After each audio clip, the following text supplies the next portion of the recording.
My name is Elise Hart.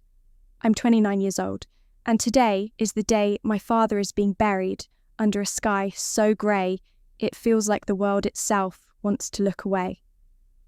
I'm wearing a black dress that used to hang too loose on me. I've lost weight lately, not from grief, not exactly, from silence, the kind that wraps around your bones and eats away at you until even your reflection stops asking if you're okay. People pretend to cry, dabbing their cheeks with tissues that are too clean, the kind of mourning that makes space for gossip. I stand beside the casket, quiet, still, unwanted, like a vase in the wrong room. They whisper when they think I can't hear. She's not even his real daughter, you know. She looks nothing like him. Well, they never did adopt her properly. Did they? Then a laugh, quiet, feminine, familiar. Claire, my father's wife. Not my mother, she died when I was 9. Claire married him 2 years later. I was 11 when she moved in with her powdered smile and eyes that never looked at me, only through me. Now, she stands there in her designer coat, dabbing at eyes too dry to water, her perfectly manicured hand resting on her son Oliver's arm. Oliver. Her son. My father's stepson. The one who called me charity case behind closed doors. I stare down at the glossy mahogany of the coffin, running my thumb over the edges of the envelope tucked under my coat. It's heavier than paper should be. Heavier because I haven't opened it. Not since the hospital. My father gave it to me with trembling fingers and a look I couldn't read. Part regret, part relief. When the time comes, he whispered, voice rasping through tubes and morphine. Don't let them decide the ending. Elise. And now, the ending is here. The priest finishes his sermon. Dirt hits the lid. Claire dabs. Oliver yawns. We go to the reception at the estate. His estate. Our house. Once. Now, scrubbed clean of anything that ever looked like me. My paintings gone. My books boxed up. Even the photo of us fishing at Silver Creek. Vanished. Like I never existed. The laughter gets louder when I step into the hall. The kind that slices rather than rings. Claire's voice, mocking, sharp. She really showed up bold. Considering what I ask. They turn like startled birds. Claire's lips twist into something like a smile. Oh, Elise, darling. She coos, like I'm a child she pities. This must be awkward for you. I hold up the envelope. Her smile cracks. Only for a moment. I think it's time the lawyer reads the will. I say, calm, almost gentle. She waves a hand. We've already spoken to Thomas. Everything was arranged before. No, I interrupt, walking to the middle of the room. Not that will... This one. From the corner. Mr. Porter, my father's longtime attorney, steps forward. He's seen the envelope before. Knew to wait. He opens it with deliberate fingers. Claire's smile tightens. Oliver frowns. The room hushes, and I breathe, because I know what's written in that will. I know who my father really saw, who he chose in the end. But I don't say anything. Not yet. Let them read. Let them feel the edges curl inward. This isn't revenge. This is just the truth. The room doesn't know it yet, but everything is about to change. Mr. Porter adjusts his glasses, the crackle of paper louder than the hush that's fallen over the room. Claire clutches her wine glass too tightly, her knuckles a sharp white. Oliver leans forward, arms crossed, mouth twisting like he's waiting for a punchline. But this isn't a joke. Not anymore. Mr. Porter clears his throat. This is a supplemental will, dated March 14th of this year, signed and notarized in the presence of 2 witnesses. His voice is even professional, but his eyes flick toward me. Just once. I keep my expression flat, unreadable. Years of practice. Claire laughs. Forced too high. That's impossible. That's weeks before he died. He was in no state to... He was of sound mind. Mr. Porter cuts in. There are hospital records. He dictated every word. The paper in his hand trembles slightly.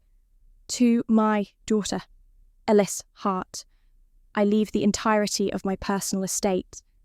The words land like thunderclaps, including the family home. The Hart vineyard properties in Sonoma and Oregon, all remaining assets in my personal and corporate accounts, and full controlling interest in Hart and Vale Holdings. Claire gasps. Oliver mutters something that sounds like bullshit. Miss Porter continues, unbothered. To my stepson, Oliver Vale.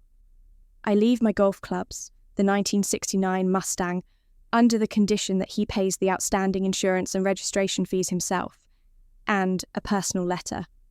There's a silence that feels like held breath. Then Claire explodes. You conniving little... Don't, I say, quietly. My voice cuts cleaner than hers ever could. Don't you dare pretend this surprises you. She stares at me, face flushed, fury painting her neck in blotchy streaks. You manipulated him. You poisoned him against us, against his real family. That word, real, it tastes like metal in my mouth. I step forward. You've been telling me I don't belong since I was 11, whispering it in rooms you thought I couldn't hear, leaving me off family photos, keeping me out of meetings. Do you really think I didn't notice Claire blinks? Just once. Her mask is slipping, and behind it, I see it, not just anger, fear. Good, because I haven't even started. I was the one who stayed. I continue.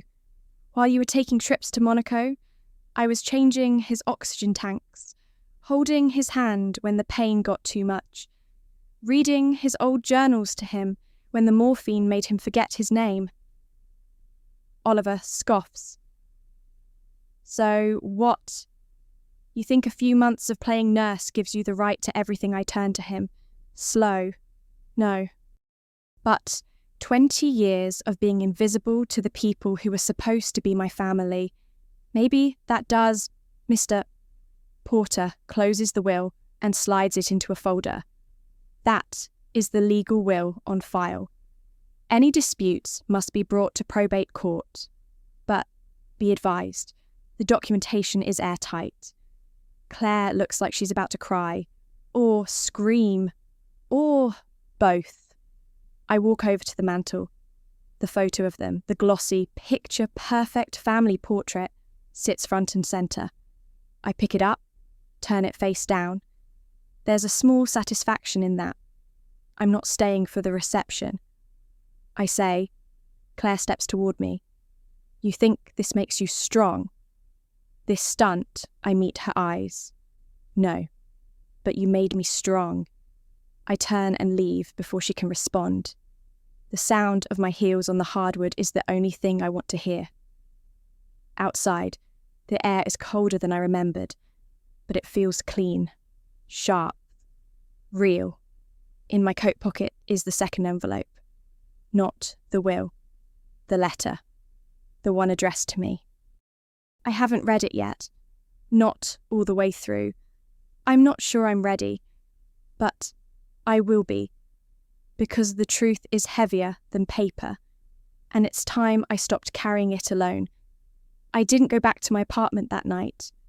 Instead, I drove to the old cottage by Silver Creek, the one Dad used to take me to when I was little, before Claire ever came into our lives. The locks were still the same, the keys still fit. The moment I stepped inside, it hit me. The air smelled of pine and dust and memory. The floor creaked like it remembered me. I left the lights off and sat in the dim orange hush of dusk, filtering through the curtains, holding the second envelope in my hands. The letter. His handwriting was messy, loopy from illness, but still recognisably his. My heart thudded as I unfolded it. Elise, if you're reading this, it means I'm gone. And if I know Claire, it also means she's already spun some story where you're the villain. I should have told you everything sooner. I was a coward about that, but I'm telling it now, because you deserve to know the whole truth. My fingers tightened. You weren't adopted. Not the way they say. You're my biological daughter. Yours and your mother's birth certificates were destroyed in the fire that took our first home. I never replaced them properly. Then the lies started, small ones at first, harmless ones. And by the time Claire moved in, it was easier to let it be a question than to face her wrath. I stopped reading. The room was suddenly too quiet. All those years. The birthday cards that said from Robert instead of Dad. The side glances at PTA meetings. The way Claire always said your mother's daughter like it was a slur. I wasn't adopted. I was his daughter, his only daughter. They wanted you gone. Elise. Claire especially. She told me you were too much like your mother. Too quiet. Too curious. Too strong. She said you'd always remind me of what I lost, but I didn't keep you around out of guilt. I kept you because you were my heart. My chest ached, like a storm had taken root inside my ribs. I'm sorry I wasn't braver. I'm sorry I let her dim your light. But in the end, I saw you. I always saw you. And I hope, with this, the world does too. I folded the letter slowly, reverently. It was like receiving a truth I'd always felt, but never been allowed to name. He saw me. Not the charity case. Not the girl in the shadows. Not the one passed over for the real son. Me. Elise Hart. I stayed up most of the night on the old couch, watching the fire flicker, letting the silence hold me instead of hurt me. And when morning came, I brewed coffee with stale grounds and sat outside on the porch, barefoot, as the fog rolled off the creek. For the first time in years, I didn't feel like a visitor in my own story. But peace has a way of rattling the cages you leave behind. By noon, my phone had 17 missed calls. 8 from Claire. 4 from Oliver. The rest from unknown numbers I knew were theirs too. Then came the texts. You can't do this. That will was illegal. Dad wasn't thinking straight. You're ruining our lives. You'll regret this. That last one made me laugh. Quietly. Bitterly. Because they still didn't get it. I wasn't doing anything to them. They did it all to themselves. All I did was stop pretending it didn't hurt. All I did was stop disappearing. Later that day, I drove back into the city and walked into the offices of Hart and Vale, my father's company. Now, legally, mine. The receptionist looked confused as I gave my name. She buzzed me through after a pause. I walked past glass walls and confused glances until I reached the executive floor. Oliver's office had already been cleared out. Mine was locked, untouched. I slid the key into the door and stepped inside. The desk was bare. The windows faced west, catching the soft gold of the sun. On the shelf, someone had left an old photo, me and Dad at Silver Creek, fishing poles in hand, sunburnt cheeks and wide grins. They'd tried to erase me, but pieces of me were still here. And now, I wasn't asking for a seat at the table. I owned the table. I sat down in the chair, placed the letter in the drawer, and let the silence settle around me like armour. I didn't come for revenge. I came to inherit what was always mine. The silence of the office was different from the silence at the funeral. This one didn't hum with judgment or grief. It was deeper, like the calm before a storm I had summoned but wasn't afraid to face. I sat behind the desk for a long time, not touching anything, just existing in the space, letting myself take up room, finally. Then I opened the drawer. Files, ledgers, loose pens and receipts. A sticky note with my father's handwriting. A reminder to renew a vineyard contract. His presence was everywhere, but never loud, never boastful. He never taught me to be loud. He taught me to endure. I pulled out one of the files at random and started reading. Legal documents, property summaries, annual reports. There were signatures, approvals, all with his name. Mine wasn't on a single page. They had made sure I stayed invisible, even here. Not anymore. A knock at the door. I looked up. The receptionist again, awkward, shifting her weight between heels. Ms. Hart, she said. She looked barely 23. Nervous. There's someone downstairs. Says he's your brother. My brother. I hated how those words made me flinch. Tell him I'm busy. She hesitated. He said it's urgent, that it's about the board. Of course. Oliver never called unless something was slipping through his fingers. I sighed and stood. I'll come down. I took the elevator slowly, letting every floor I passed feel like a layer of my past burning away. When the doors opened, Oliver was pacing in the lobby, red-eyed and dishevelled. His expensive suit wrinkled, hair unkempt. The moment he saw me, he marched forward. What the hell are you doing? Good afternoon to you too, I said. This isn't right. Elise. His voice was tight. The board's freaking out. They're saying you're taking over, that you own Dad's stake, that you're going to vote at the next meeting. You're not qualified. That made me smile. I was raised in this company's shadow. I've read every report, sat through every investor call, even poured wine at the damn charity galas when you were too drunk to show up. I'm more qualified than you ever were. He looked like he wanted to argue, but all he could do was glare. You think this is what Dad wanted, he said. I know it is, because he told me, and because he gave me the letter. That shut him up. You never cared about him. Not really. I continued. You cared about his money, his name, his power. He crossed his arms. And what? You didn't. No, I said. I just wanted to matter. His eyes flickered. I stepped closer. You remember that Christmas when I was 17?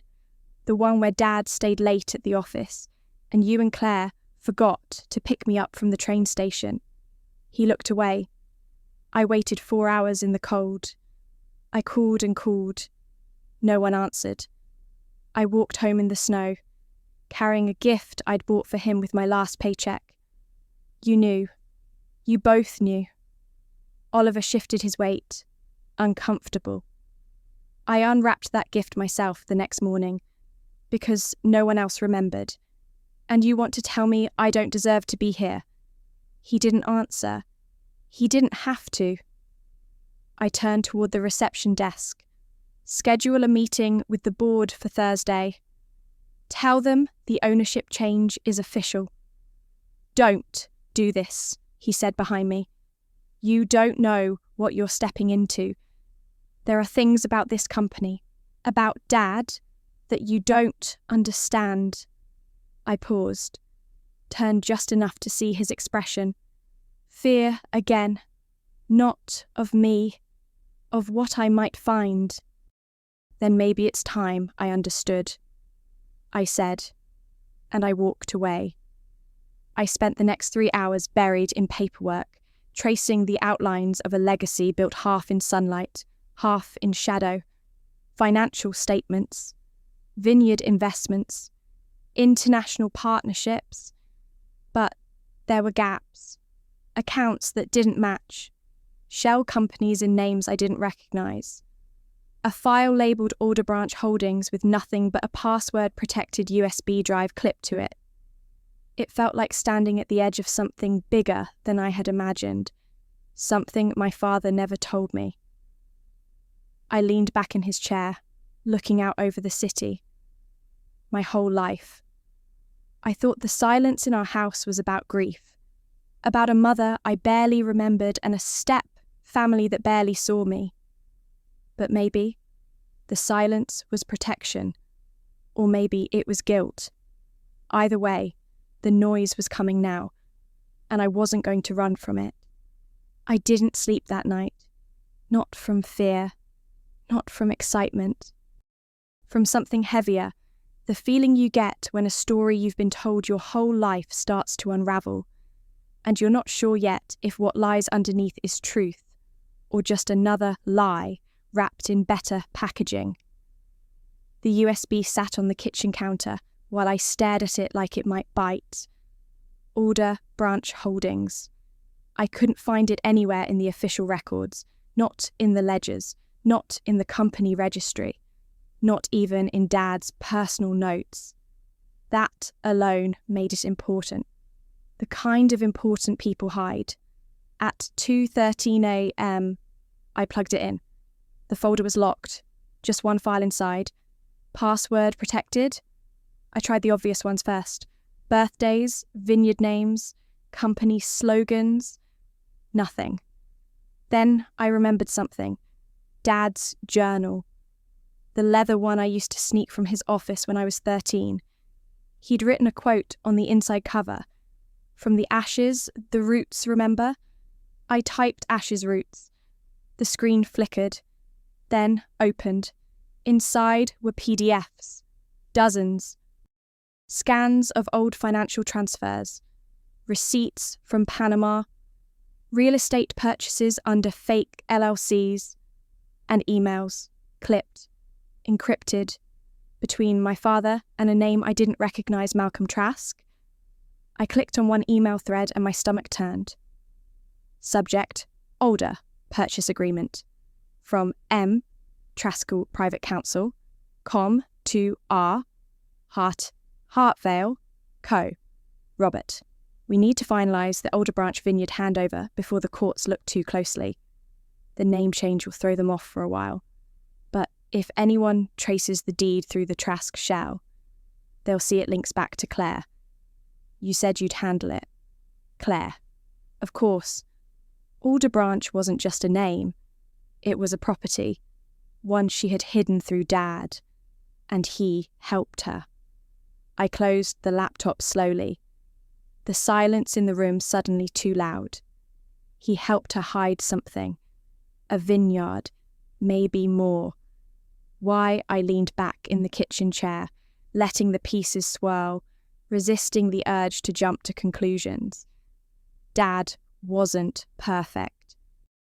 I knew that. But this wasn't just a man trying to keep peace in his marriage. This was deceit, cover-ups, money moved in the dark. What else had he done? And why now? Why me? Why give it all to me at the end, the next morning? I drove back to the estate. Not the office, the house. Claire's car was parked out front. She was home. I didn't bother knocking. My key still worked. She was in the kitchen, pouring coffee like it was any other Thursday. Her robe was satin, her lipstick fresh, always performing, even now. When she saw me, she didn't flinch, just sipped her coffee and turned slightly. You've made quite the mess. Elise. I held up the USB. I found Alder Branch. Her cup paused midair. I found Malcolm Trask's name too.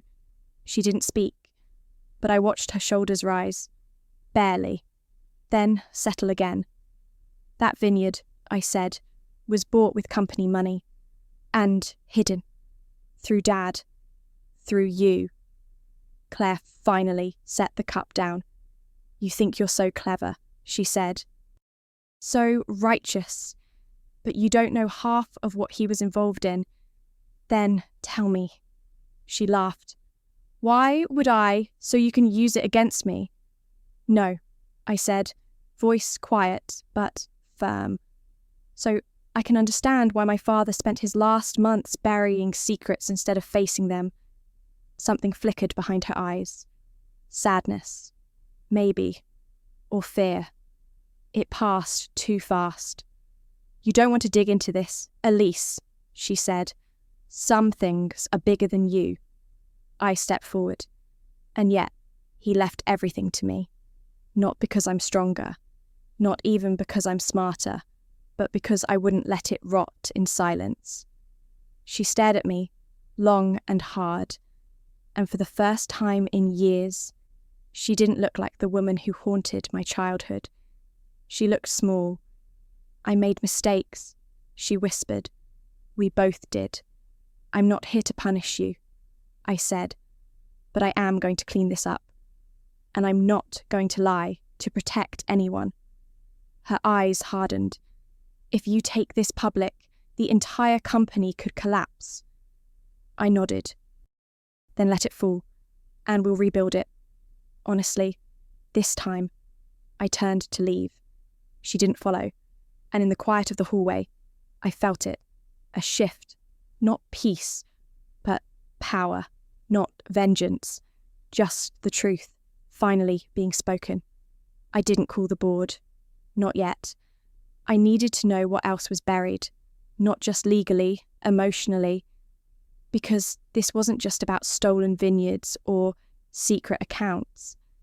This was about the years I spent in that house, wondering why I never felt like I belonged, why Claire looked through me like a stain on the wallpaper, why Dad always seemed half present, like something behind his eyes had broken and never repaired. The letter had told me part of the truth. The will had handed me control. But none of that explained the silence, the choices, the weight of being loved in private and ignored in public. So, I went where secrets are kept. The basement. The Hart estate had a wine cellar, lined with bottles and dust and memories. But what I remembered more clearly was the room behind it, a storage room Dad always kept locked. He'd called it his quiet space, said it was where he filed personal records. I'd only seen it open twice in my life. Once when I was 6, and again, briefly, when I was 19 and caught a glimpse of a framed picture turned face down on the shelf. I took the old brass key from his desk drawer, the one labelled with a faded piece of tape. Room 17. It clicked on the first try. The door opened slowly, revealing a low-lit space that smelled of paper and old wood. Filing cabinets lined the wall. A safe in the corner, closed but not locked. A single desk with a cracked leather chair. And photos, not of Claire, not of Oliver, of me and my mother. I blinked, moved slowly. Photos I'd never seen before, snapshots of us fishing, building snowmen, sitting on the hood of Dad's old truck. Mum's laugh caught in midair, my curls wild with summer humidity. He kept all of it. Even after Claire made sure the house looked like she'd always been the only woman there. There were journals too, labelled by year. I opened the one marked 2002, the year Claire moved in. His handwriting was tighter, messier. Elise cried today. Claire told her the wrong story again, that her mother left us. She didn't leave. She died. I told Claire never to say that again. She said I was babying Elise. I told her Elise was 10. 10. God, what am I doing? I swallowed hard. Another entry. Weeks later, Claire changed the school enrolment form. Put stepdaughter. When I confronted her, she said, well, isn't she... I didn't argue. I should have. I'm so tired. And another, she wants me to leave everything to Oliver. Says Elise is fragile, that I'm too sentimental, that I'm ruining him by not putting him first. I told her I won't sign the documents. She said I'll regret it. I closed the book before the pages could cut any deeper. Dad hadn't been perfect. But he hadn't been blind, either. He'd watched the erasure of his daughter in real time. And at times, he let it happen. That was the wound. Not that Claire had hated me, but that Dad had known and still stood back, afraid to shatter the fragile piece of a broken home. Still, in this locked room, he had remembered. He'd kept the truth safe, even if he couldn't speak it. I stood in front of the safe. Inside, I found a box of cassettes, labelled by date, by topic. One said, older, final discussion. Another, e-birthday 13. My breath hitched. There was an old tape recorder next to them. I pressed play. Dad's voice. Rough, older, but clear. Elise, this is for you, if you ever find it. I don't know if I'll have the courage to say this out loud, but I want you to know I saw what they did. I saw you shrinking. I saw you questioning if you were enough. And I'm sorry I didn't fight harder. I sat on the floor, back against the wall, and listened to him talk. About love. About guilt. About how silence isn't always kindness. Sometimes it's just fear wearing a mask. He spoke for 23 minutes. And in those 23 minutes, I felt more seen than I had in 23 years. When the tape ended, I didn't cry. I didn't need to. I just stood up, took the cassette, locked the room behind me. This time, not to bury secrets, but to protect the truth. Because now, I had what I needed, not just the will, not just the company. I had my voice, and I was ready to use it. Thursday morning came wrapped in fog and quiet. The boardroom at Hart and Vale was built like a fortress.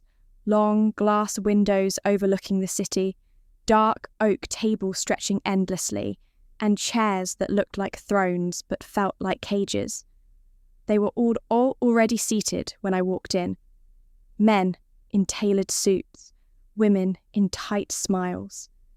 The legacy of my father, reflected in their cautious expressions. Not one of them stood when I entered. Not even Mr. Ellison, who'd known me since I was a girl and used to bring me peppermints during board meetings when Dad couldn't get a babysitter. I took my place at the head of the table.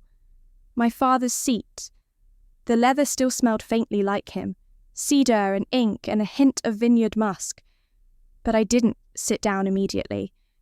I stood behind the chair, hands resting on the back, letting the silence stretch just long enough to make them uncomfortable. I appreciate you all being here, I said, calm, even no emotion bleeding through. Mr. Ellison was the first to break the silence. Elise, he began, his voice like gravel. This transition has caught us off guard. No one was aware your father intended for you to assume control. I imagine that was the point, I replied, offering a thin smile. He didn't want interference. A few exchanged glances. A cough. A sigh. The room was thick with disbelief, poorly masked as diplomacy. Forgive me, said Miss Carrington, a woman with silver hair sharp as her tone. But what exactly are your qualifications to run an international holding company? I was raised in the shadow of this table. I said, I learned to read financial statements before I could parallel park. I've spent the last 5 years working in our Oregon vineyard, negotiating export contracts you signed without reading. So, if you're asking whether I can run the company, the answer is yes. The better question is, why didn't you notice I was already doing it? That silenced her. I sat down then. The sound of the chair creaking under my weight was louder than any of them dared to be. I'm not here to dismantle what my father built, I continued, but I am here to clean it up. Miss Carrington narrowed her eyes. Excuse me. I pulled out a folder and slid it to the centre of the table. Shell companies, concealed property acquisitions, a hidden vineyard under Claire's name, purchased with company funds. The air shifted. These weren't mistakes. I said they were choices, made by people who thought they'd never be held accountable. Ellison looked down, jaw tightening. Robert, he wasn't a criminal. No, I agreed, but he was complicit. And we all know that the line between the two isn't as clean as we'd like. Carrington flipped through the folder, scanning, eyebrows arching higher with each page. This gets out. We're looking at federal inquiries, she muttered. The shareholders will revolt. They'll revolt harder if it leaks later. I said, which it will, because I intend to go public, not with blame, with transparency. We name what was done, and we restructure. Clean books, clean practices, a clean board, if necessary. There it was, the first real tremor. You want us to fall on our swords, Carrington hissed. I want us to stop pretending we're noble while we're knee-deep in rot. Silence again. But this one felt different. Not defensive. Reckoning. I'll give you all until Monday. I said, you can choose whether to stand with me or be named in the release. Those are your options. I stood again, gathering my papers. And one more thing, I added, just before walking out, if any of you leak this to Claire or Oliver, I'll know, and I won't be so generous the second time around. I walked to the elevator with steady steps. My fingers trembled slightly only once I was alone in the mirrored walls. But I didn't mind. Power that shakes is still power. The phone buzzed in my coat pocket. A message from unknown. Number, you have no idea what you're doing. Back off before someone gets hurt. No name, but I knew the tone. Claire, or someone she'd sent. I stared at the text for a long moment, then deleted it, because they were wrong. I did know what I was doing. I was burning down a dynasty and planting something stronger in the ashes. I didn't go home that night. Instead, I went to the vineyard. The Sonoma one, the first Hart property, the one my grandfather planted row by row with his bare hands. It had been years since I walked those fields, but as I stepped between the vines, something inside me settled, like the land recognized me, like it had been waiting. I parked near the old shed and wandered between the rows, fingertips brushing the leaves. The air was thick with summer and soil, earth and memory. This was the one place Claire never touched. She hated dirt. I sat on the low stone wall overlooking the Westfield. That's where Dad taught me to prune, gently, firmly. Cut what steals the strength. He'd said, let the vine grow where it wants to. It sounded like parenting advice now. He'd failed at that, but he tried. The sky was melting into amber when headlights flared behind me. I turned slowly, already knowing. Oliver.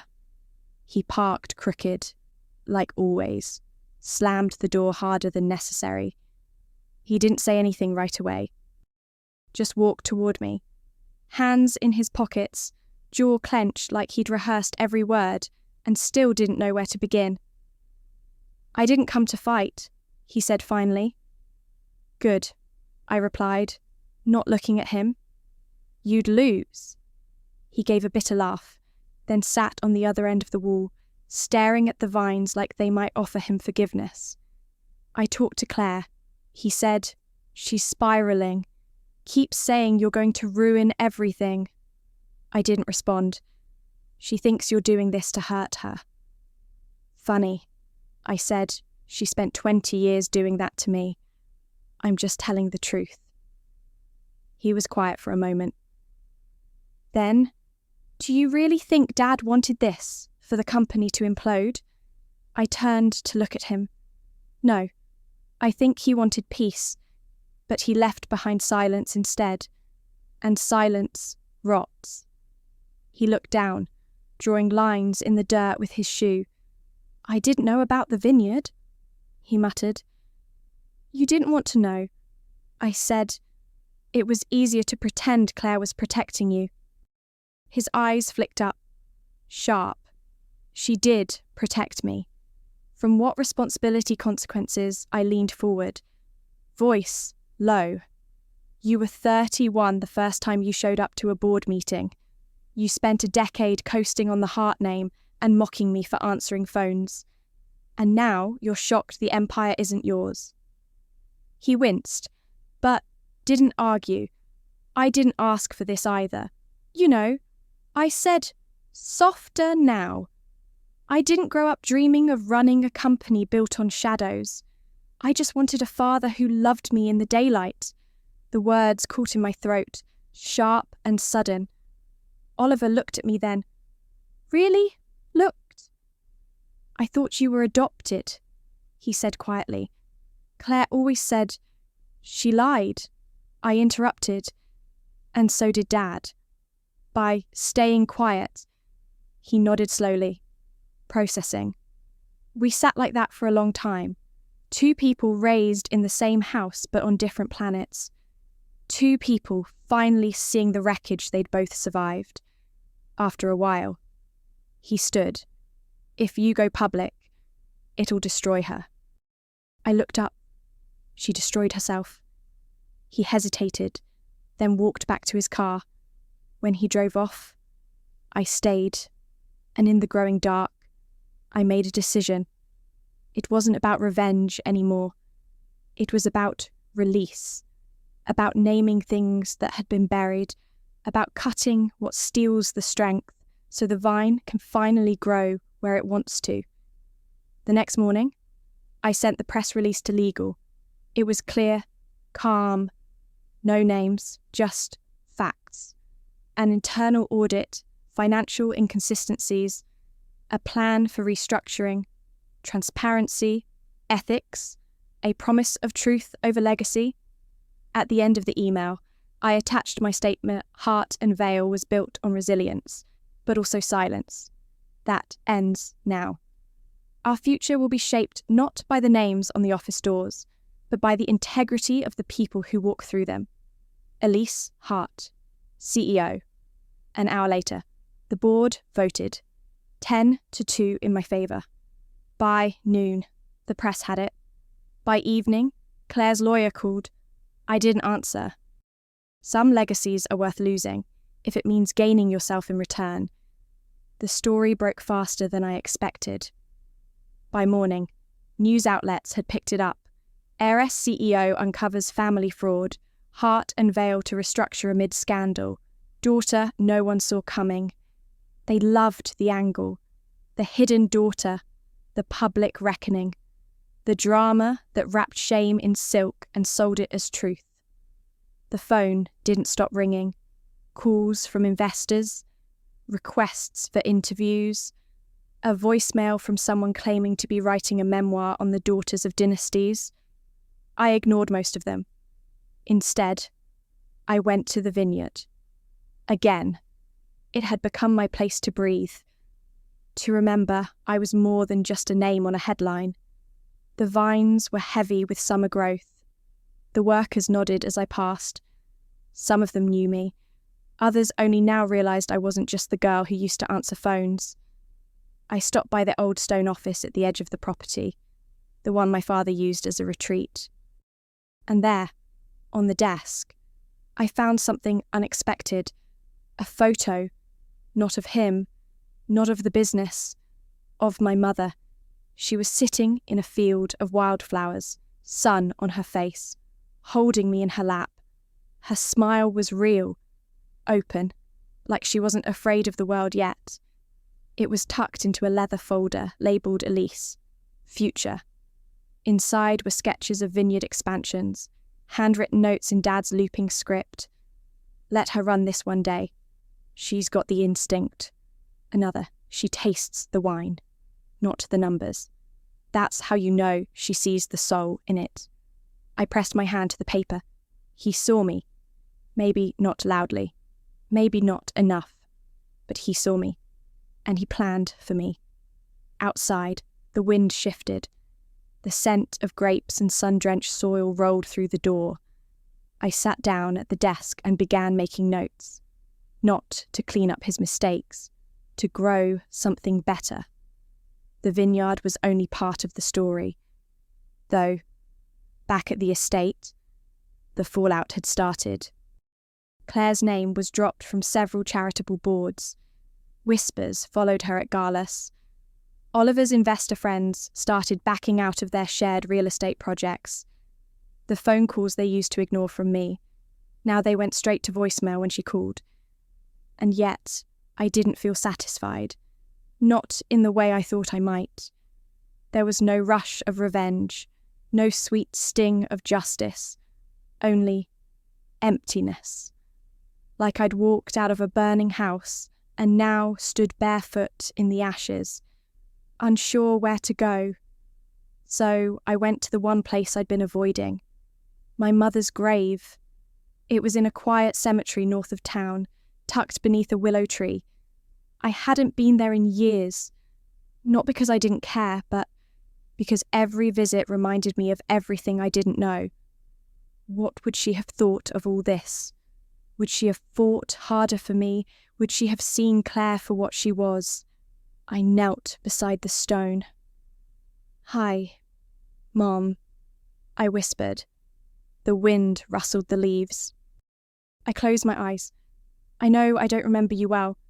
Just flashes, a laugh, the smell of cinnamon and rose soap, but I remember how safe I felt in your arms. A pause. I think Dad tried. I really do. But he was afraid. Of grief. Of guilt. Of her. Maybe even of me. I took a breath. It shook. But I'm not afraid anymore. I laid down the photo of us, the one from the folder, my proof that I had once been loved, wholly and without hesitation. "I'm going to make this place right," I said. The company, the vineyard, our name. I stood, brushing dust from my jeans. And I'm going to do it as Elise Hart, not the girl they tried to erase, not the problem child, not the shadow in their house. The sun broke through the clouds, casting a long gold light through the trees. I took it as a sign, not of forgiveness, of permission, to move forward, to finally stop asking for a place at the table and just build a better one. 2 weeks after the story broke, I returned to the Heart and Veil boardroom, not for another confrontation. That part was over. This meeting was different. The energy in the room had shifted. The air wasn't tense anymore. It was cautious, curious. I took my seat at the head of the table. No one hesitated this time. No one questioned if I belonged. They knew. "I want to start today by introducing 2 new initiatives," I said, sliding a folder to my left. 1, we're creating a transparency task force, independent, third party. They'll audit every vineyard, every deal, every supplier. I want the full picture, not just what's been on paper. There was a murmur of approval. The heads around the table nodded, though some more slowly than others. And 2, we're opening a mentorship program for female entrepreneurs in agriculture and viticulture, funded directly from our discretionary executive bonus pool. Carrington arched an eyebrow. All of it, I looked her dead in the eyes. Yes. Another murmur. This time, quieter. "You're not just rebuilding the company," Ellison said slowly. "You're remaking it." I nodded. That's the point. The meeting wrapped with polite applause. I could feel their eyes follow me as I left. But I didn't mind. Let them watch. I had nothing to hide anymore. back in my office. I opened the drawer where I kept Dad's letter. I didn't reread it. I didn't need to. The words were inside me now, not as an apology, as fuel. The phone buzzed. A message from Claire. Meet me one time. I won't ask again. I stared at it for a long minute, then typed back. 1 hour. Vineyard. Bring nothing. I knew she'd come, because she'd lost control, and control was the only thing she ever really loved. I waited by the Westfield. The sun was setting, casting long shadows through the rows. I didn't pace. I didn't rehearse. I just stood still. She arrived in a silk blouse and oversized sunglasses, like she could dress her way out of disgrace. But she looked tired, hollow, older. Elise, she said, voice brittle as frost. Claire. She took off her sunglasses slowly. Her eyes were red, but not from crying, from surviving. I didn't ask to meet you to beg, she said. I didn't assume you did. She studied my face, like searching for some trace of the girl she used to ignore. I underestimated you, she admitted. I thought you'd run, disappear, like your mother did. I flinched. She died. Claire. She didn't run, and you know that. Claire said nothing, just looked out over the vines. This used to be mine, she murmured. No, it never was, I said. You wore the name, you wore the house, but you never loved any of it. Not the way we did. She turned to me, eyes hard now. Do you want me ruined? Elise, is that the end game? No, I said, voice even. I want to stop bleeding for things I didn't break. I want the truth to stand on its own legs. She stepped closer. You won't win. You think this is over, but people like me don't vanish. We just wait. I looked her in the eye, calm as the wind around us. I'm not here to win, Claire. I'm here to outlast. We stared at each other for a long time. And then she laughed, soft, surprised. You really are her daughter. I didn't reply. She slipped her sunglasses back on and turned to leave. Goodbye, Elise. Goodbye, Claire. No promises, no forgiveness, just closure. Thin, icy, final. I watched her drive away until her car disappeared behind the vines. Then I turned back to the rows. Some things you prune, others you uproot entirely. But either way, the harvest only comes after the work, and mine had just begun. The vineyard was quiet the next morning.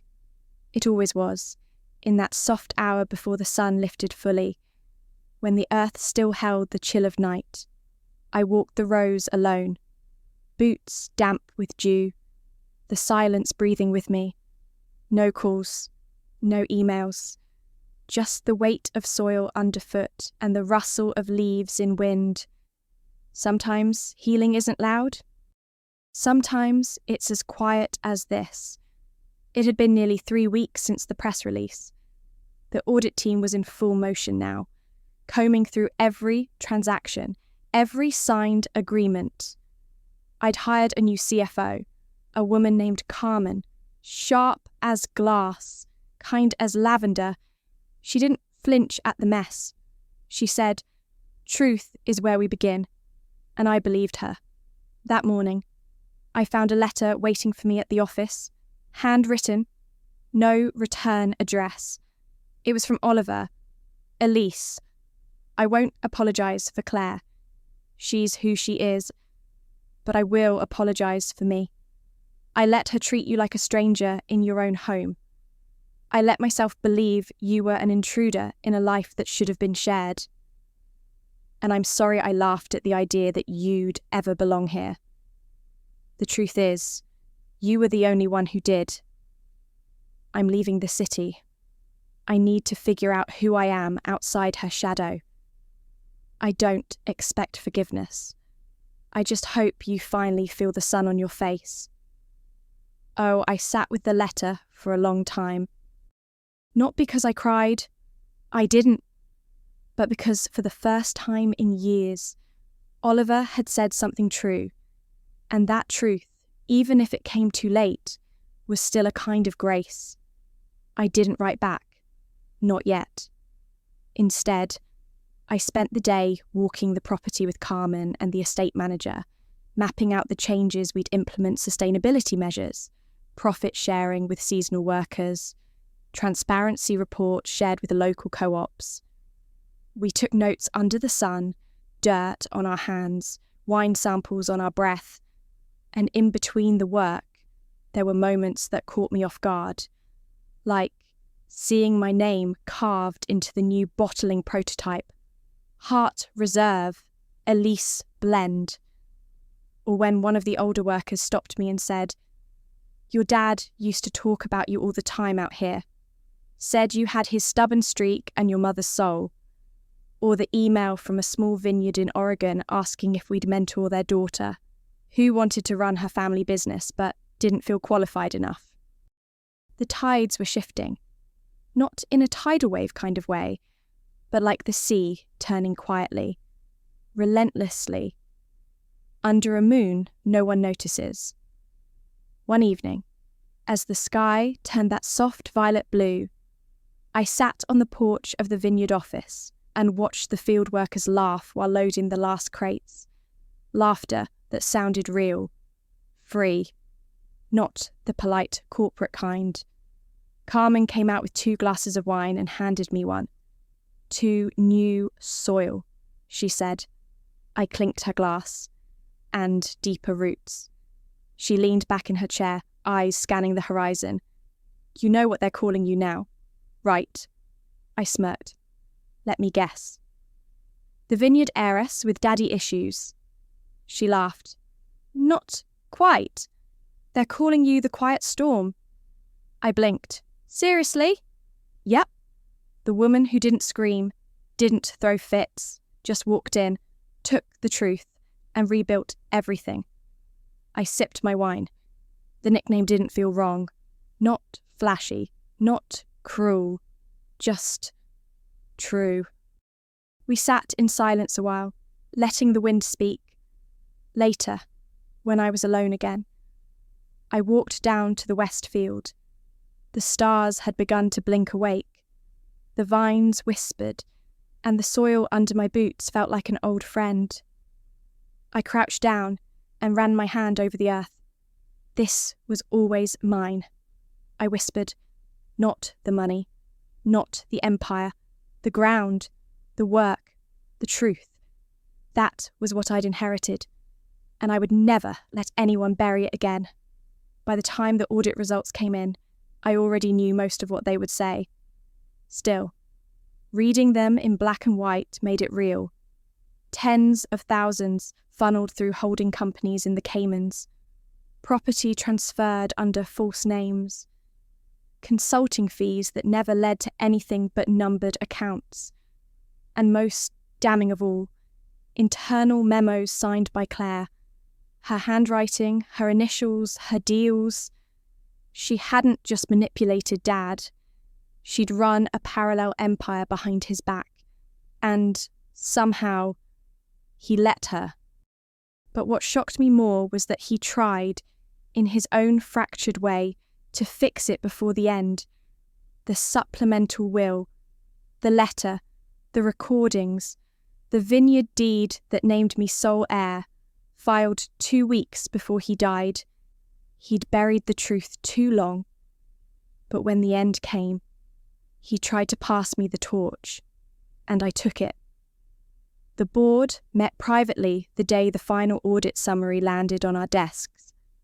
This time, no one questioned my presence. No one tried to speak over me.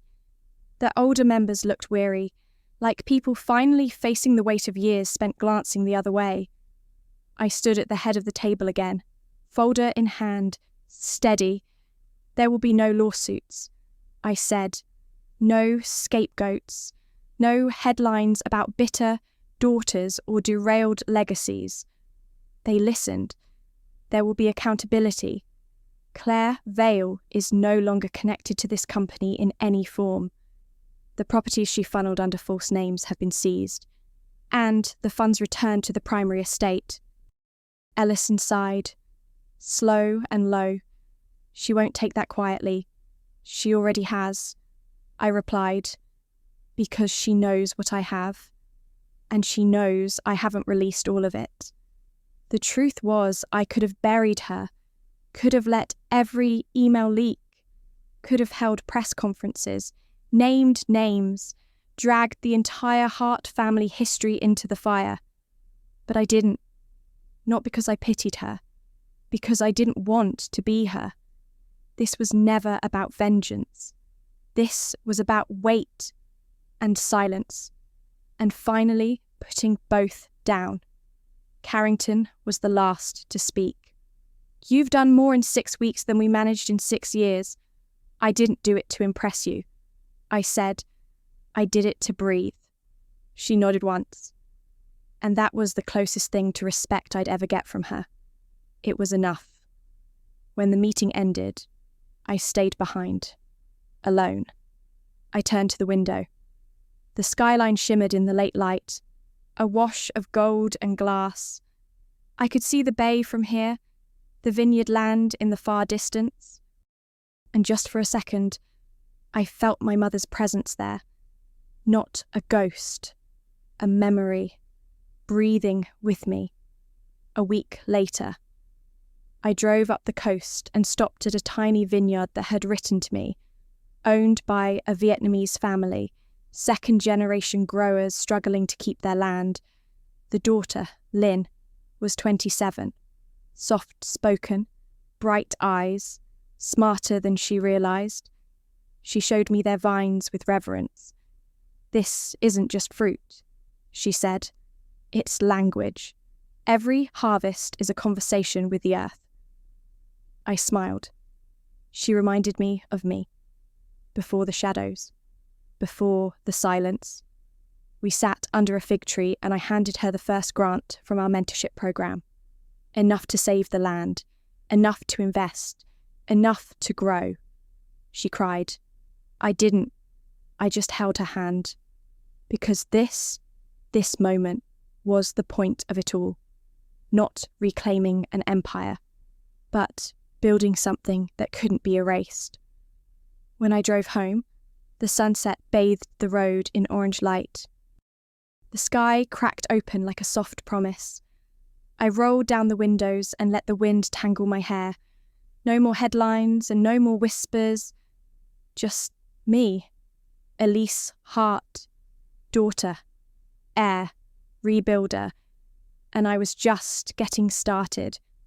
The vineyard bloomed quietly that year. There were no grand announcements, no ribbon-cutting ceremonies, no champagne-popping executives lined up for photographs. Just soil, sun, and the quiet rhythm of hands that knew how to work the earth. Carmen and I walked the fields every other morning, notebooks in hand, sun hats shading our faces. We weren't building an empire. We were repairing a legacy. And yet, the echoes still found their way in. Claire filed no lawsuit, but I received one final envelope, unmarked, no return address. Inside was a single sheet of cream stationery, embossed faintly at the corners. You win, it said. But remember, Elise, ashes make rich soil. Be careful what you grow. No signature. Just that. I read it once, twice. Then I burned it in the old fire pit behind the tasting room and scattered the ash among the vines. Let her threats feed something beautiful. Let her warnings rot. That afternoon, we released the new Hart vintage, The Quiet Harvest. A blend of 2 grapes grown on different coasts. One from our Oregon field, one from Sonoma. Carmen said it was the softest red she'd ever tasted. Earthy, subtle, strong. I didn't put my name on the label. Didn't need to. But the bottleneck bore a small, hand-stamped imprint. We sold out in 6 days. A week later. I walk through the town's annual summer market, for the first time not as a shadow behind my father, not as someone trying to prove I belonged, but as Elise. People greeted me by name. Older women handed me peaches and said things like, "Your mama would be proud." A teenage girl stopped me by the flower stand and whispered, "You're the reason I told my stepdad no." I didn't know what to say, so I hugged her. Sometimes silence needs to be answered with presence. That night, I drove back to the estate. Not to the Hart mansion, I'd quietly put it up for sale, but to the cottage by Silver Creek. The one Dad gave me in a different kind of will. The one he never put on paper, just passed on through trust and keys left on countertops. It was home now. I lit a fire and opened a bottle of Quiet Harvest. Sat on the porch and watched the stars blink across the black silk of sky, and for the first time in years, my body felt still inside my skin. I pulled out the cassette player, pressed play. Dad's voice again, the second tape, labelled simply, "Elise Legacy. If you're listening to this, then maybe I've finally done something right. Maybe you're holding the pieces, and maybe, just maybe, you figured out how to fit them together." He laughed. Soft, tired. I spent so much time trying not to break things. I didn't realise I'd become part of the problem. Silence was easy. It felt safe. But it starved you, Elise. And I see that now. I see you. You're going to rebuild all of this. Not for me. For you. And for every girl who's ever been told she wasn't real enough, strong enough, his enough. You're all of those things. More. I closed my eyes. Let the words settle. Grow what matters. And forgive me if you can't. But know this. I never stopped loving you, even when I didn't know how to show it. The tape clicked to a stop. I didn't rewind it. I didn't need to hear it again. I just sat there, wrapped in firelight and dusk and truth. And for the first time in my life, I felt like I didn't owe anyone anything. Not forgiveness. Not explanation. Just the truth I carried. And the story I would write from it. The seasons shifted gently that year, like the land itself was exhaling after years of holding its breath. Autumn settled into the vineyard with golden light and crisp mornings. The grapes came down heavier than expected, full, rich, and dark as secrets no longer hidden. The harvest team worked with music playing from a little speaker, tucked into someone's back pocket. They laughed freely now. So did I. The estate sold quietly, without ceremony. I left behind everything Claire had touched, the marble statues, the heavy chandeliers, the furniture that looked like it belonged to people who never sat down. I took only what mattered: my mother's photo, my father's tapes, and a framed label of the first bottle we ever sold under my name. The past didn't belong to me anymore. But the future did. One morning, I received a call from a journalist. A woman named Layla, with a low voice and a name I remembered from Dad's more formal days. "I'm writing a piece," she said, "about legacy, about women inheriting empires men tried to protect with silence. Would you speak with me?" I hesitated. "I'm not looking for scandal," she added. "I'm looking for truth." So I agreed. She met me at the vineyard in jeans and dusty boots, not the sleek suit I'd expected. She asked about the wine, the soil, the changes we'd made to the company. Then, carefully, she asked about Claire. I told her what I wanted to be remembered, not the lies, the survival. "She taught me to vanish," I said, but I decided not to. That's the story. Layla nodded, scribbling it down. Before she left, she looked me in the eye. "You don't sound angry anymore." "I'm not," I said. Not because I forgot, but because I outgrew it.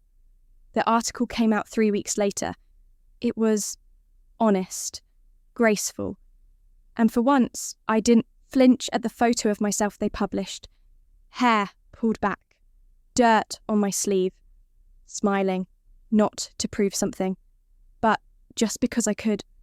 Letters started pouring in from women, dozens at first, then hundreds. I left my stepfather's house after reading your story.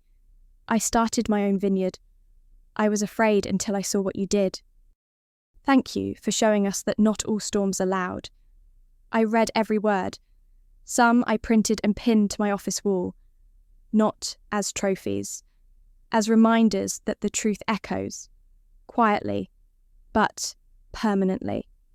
And then, one afternoon, I received a small, cream-coloured envelope in the mail. No return address. The handwriting was tight, familiar. Inside was a single card. I saw the article. I hated you for a long time, but I think I hated myself more. You're better than we ever were, and I'm glad it's yours now. Oh, I placed the note next to the first one he'd sent. Maybe one day I'd write back. Maybe not. Sometimes forgiveness isn't about mending something broken. Sometimes it's about letting it stay broken and choosing to walk away from the glass. That evening, I stood on the back porch of the cottage as a storm rolled in across the hills. The sky cracked open, not with rage, but with release. A soft, warm rain fell over the vines. I let it wash over me. I didn't flinch, didn't run for cover. I just stood there and let it soak into my skin. The past, the pain, the promise of something blooming underneath it all. The storm didn't frighten me anymore. It sounded like home. The first snow came early that winter. It dusted the vineyard like powdered sugar, soft and quiet, blanketing the ground in the kind of stillness that makes you whisper even when you're alone. I walked the rows wrapped in my father's old coat, the one that still smelled faintly of cedar and memory. The vines were bare now, their strength hidden underground, resting, waiting. That morning, I brought a bottle of Quiet Harvest up to the hill behind the cottage, the same hill where Dad once taught me how to spot storms before they broke, the same hill where I once sat and imagined being anyone else. I brought a second glass too, not for someone else, exactly, just for space, for what had been lost, for what had been endured.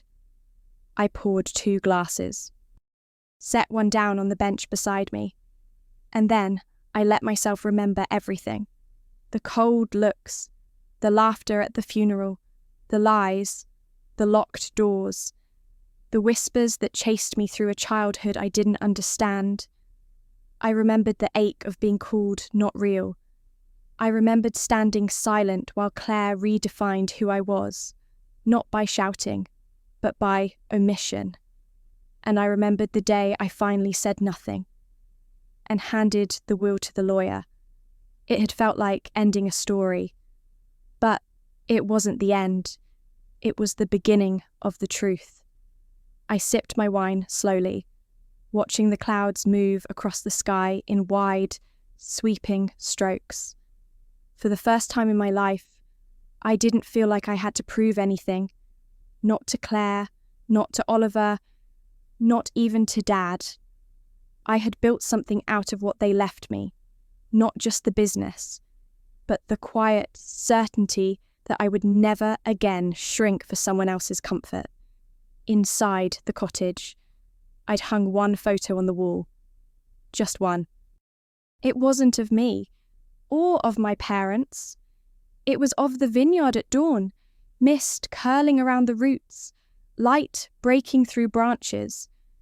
It reminded me that things grow in silence too, that sometimes the most powerful transformation isn't loud. It's slow, steady, like forgiveness, or healing, or justice. I stood then, brushing snow from my coat. I poured the second glass of wine into the earth, a small offering, not for ghosts, for gratitude, because the past no longer held me. It shaped me. Yes, scarred me, but it didn't own me. Not anymore.